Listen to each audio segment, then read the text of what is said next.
It's been a while since my last rant video, but I think it's about damn time that I address the unfair persecution of the Muslim people in this country. For too long, Muslims have been grouped together unfairly by extreme conservatives. Everybody acting like all Muslims are terrorists. Well, guess what? ISIS is just a small fringe group. You're letting a small fringe group of the whole 2 billion people faith represent every single person. That seems to be the favorite thing to do for all conservatives these days.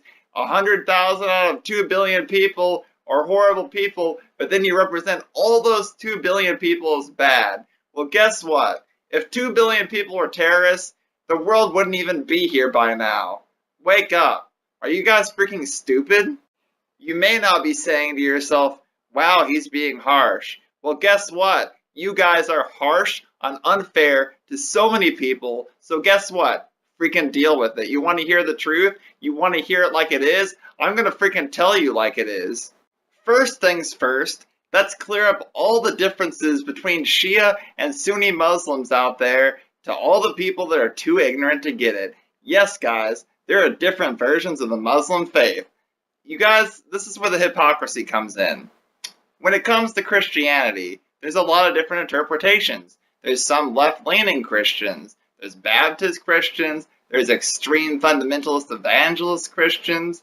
There's lots of different interpretations, and all that is okay. But if another version of a religion has an extreme group, everybody loses their freaking minds.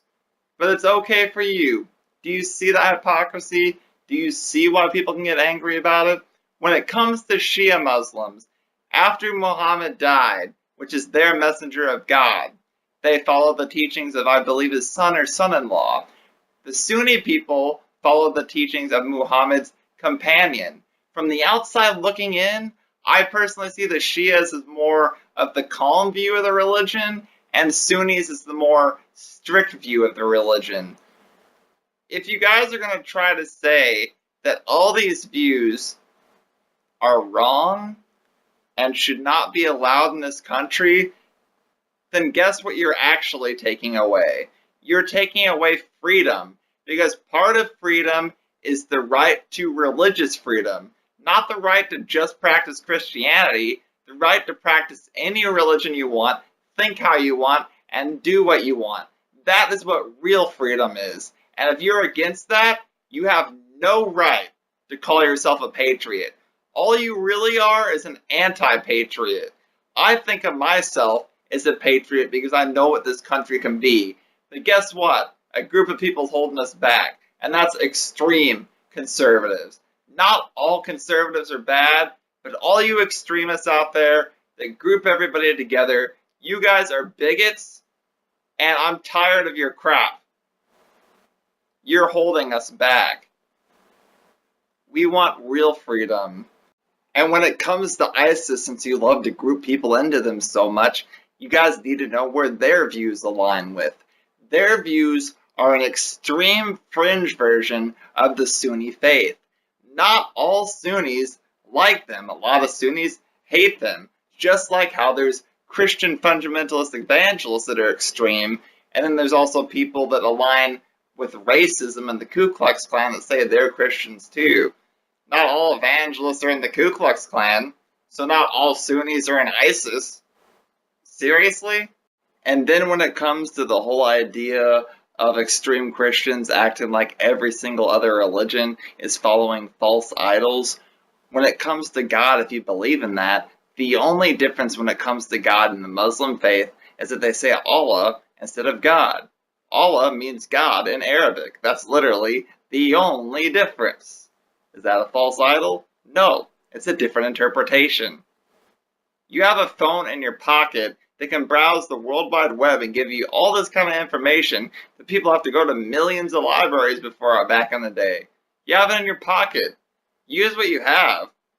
Use it to freaking teach yourself, because some of you guys need to be seriously educated. Especially those of you guys that think the world's only 6,000 years old. Seriously? And to extend on my point of it being just a different interpretation, Jesus Christ and Moses play important roles in the Muslim faith as well.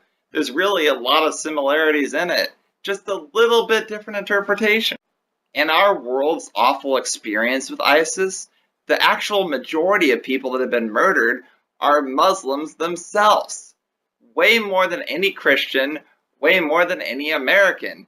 Yes, Americans and Christians have been murdered by them, but thousands and thousands and thousands of Shia Muslims have been murdered by ISIS. They're murdered every single day because they see Shia as the worst in their eyes because they're following a different version of the Muslim faith and they want to hate them for it because they see them as basically false prophets.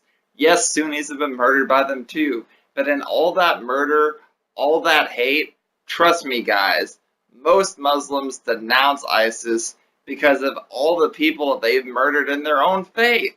Their faith, in the most part, is not responsible for radicalization. Radicalization is mostly due in part to unnecessary bombings of hospitals and food markets by places like Russia and even the United States. Think about it for a second.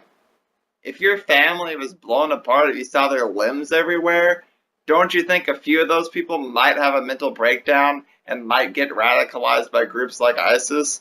It makes perfect sense. Now, I'm not saying it's right because I think ISIS is one of the worst things the world has ever seen. But can you understand that somebody might have a mental breakdown if you have your family blown apart in front of you?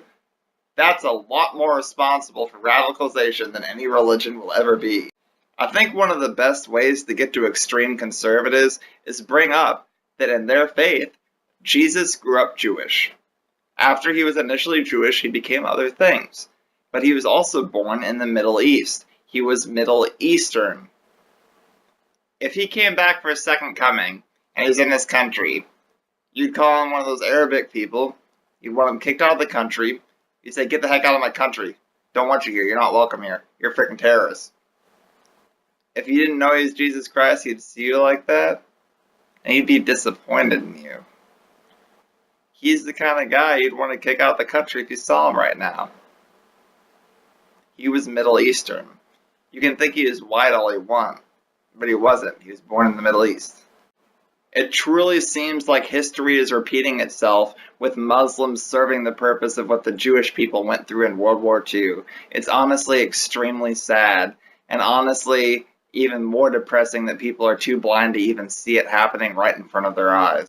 The immigration ban executive order by Donald Trump was basically an attempt to legally try and ban a whole religion from our country. Sure, he had to take baby steps, and sure, it didn't ban every single Muslim religion, but he's trying to do it by the books in as sly of a way as he can, and that's why the courts knocked it down. They could see through his crap, and it's honestly really sad that a lot of people in this country aren't seeing it. Our country is truly, truly divided. The most dangerous people in this world are people that are doing bad but think they are doing good. Please learn from the hatred in this country, and let's try to get a little bit of humanity back.